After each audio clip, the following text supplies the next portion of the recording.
अरवी ਦੀਆਂ ਸਬਜ਼ੀਆਂ ਤੇ ਕਈ ਤਰੀਕਿਆਂ ਨਾਲ ਬਣਾ ਕੇ ਮੇਰੇ ਭੈਣ ਭਾਈਆਂ ਨੇ ਖਾਧੀਆਂ ਸਨ, ਲੇਕਿਨ ਜਿਹੜੇ ਤਰੀਕੇ ਨਾਲ ਮੈਂ ਅੱਜ ਬਣਾਉਂਦੀ ਪਈ ਹਾਂ ਇਸ ਤਰੀਕੇ ਨਾਲ ਬਣਾ ਕੇ ਨਾ ਖਾਧੀ ਅਸੀਂ। इंशाल्लाह तुसा मेरे तरीके नाल अरवी दा सालन बना के इस्तेमाल करिया है, अपने बहन भाइयों नाल अपने बच्चियां नाल इस्तेमाल करे सो तो इंशाल्लाह तुहाडे बच्चे खा के खुश होवे सन, चिकन खावना बोल वैसे। बिस्मिल्लाहिर्रहमानिर्रहीम, अस्सलामु अलैकुम। उम्मीद करनी है सारे मेरे बहन भाई ठीक हो सो। ते अज मैं अपने बहन भाइयों नाल अरवी दे सालन दी रेसिपी शेयर करेंदी पई। अरवी का सालन बनाने वास्ते कढ़ाई दे विच मैं घी शामिल कर लिया है। घी हल्का जिहा गर्म घी ते गर्म हो गया है तो उहदे विच मैं अरवी शामिल कर ली है। अरवी दे मैं छिलके ला लए हैं तो उहदी गुलाई कटिंग कर ली है, खूबसूरती कटिंग कर ली है अरवी दी। बिल्कुल इसे साइज दी तुसीं कटिंग कर लवणी है। पे नाल दे नाल अद्धी चम्मच हल्दी भी शामिल कर लई सा ते हसबे ज़रूरत नमक शामिल कर लई सा अरवी दे विच।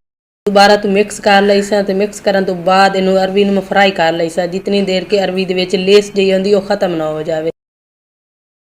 तो मैं अपने बहन भाइयों नाल छोटी जी रिक्वेस्ट करनी है कि मेरी वीडियो नू लाइक जरूर कर दिता करो। अगर तुहानू थोड़ा जिहा लगता है मैं अपने बहन भाइयों नू कुछ चंगा सिखाईंदी पई हां तो फिर मेरे चैनल नू सबसक्राइब तो करना तुहाडा बनदा है मेरे बहन भाई। तुहाडे तरफों छोटा जिहा साडे वास्ते इनाम हुंदा है कि साडे बहन भाई सानू सपोर्ट कर रहे हैं, साडी वीडियो वेंदे पे हैं ते छोटा जिहा सबसक्राइब कर दिता करो, तुहाडा एहसान हुंदा साडे ते।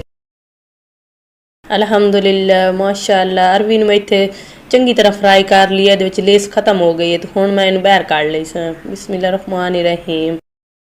ते अगर तुहानू मेरी ये रेसिपी पसंद आउंदी पई है तो मेरी इस वीडियो नू लाइक शेयर सब्सक्राइब करना ना भुलिया है। बैल आइकन नू भी दबा दिता करो ताकि आवन वाली अच्छियां ते चंगियां रेसिपियां तुहाडे तक पहुंचदियां रहन। तो हुण मैं इसे घी दे विच प्याज दा पेस्ट शामिल कर लई ते नाल दे प्याज दे पेस्ट नू हल्का जिहा भुन लई सा, फ्राई कर लई सा ते नाल दे नाल फिर शामिल कर लई सा लहसुन दा पेस्ट। मेरी ये कोशिश होंदी है कि मैं अपने बहन भाइयों नू चंगियां तो चंगियां रेसिपियां सिखावन दी कोशिश करा। कम तो कम मैं मिसाले इस्तेमाल करनी है ताकि मेरे बहन भाइयों नू बनावन च कोई मुश्किल ना होवे ते रेसिपी भी चंगी तो चंगी बन जाए।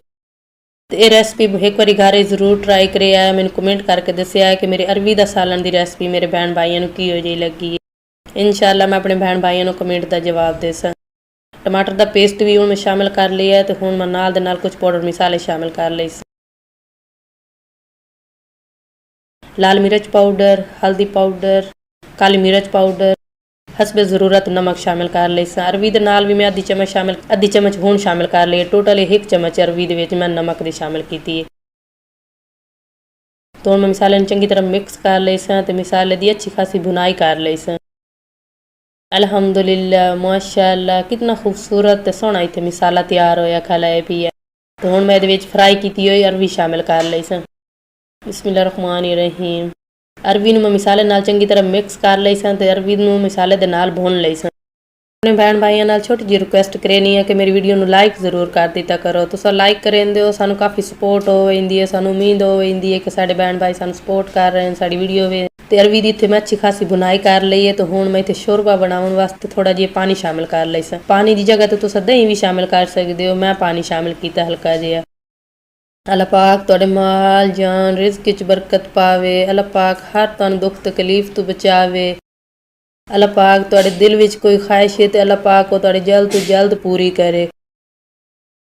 अल्हम्दुलिल्लाह माशाअल्लाह इत्थे ज़बरदस्त सालन तैयार है अरवी दा। तुहानू मैं प्लेट च पा के विखाईनी है कितना खूबसूरत ते मज़ेदार सालन इत्थे तैयार है पिया।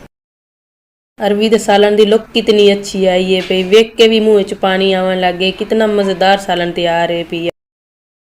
मैं उम्मीद करनी है कि अज वाली रेसिपी सारे मेरे बहन भाइयों नू पसंद आई होसी। मेरी इस वीडियो नू लाइक शेयर भी कर दिता करो।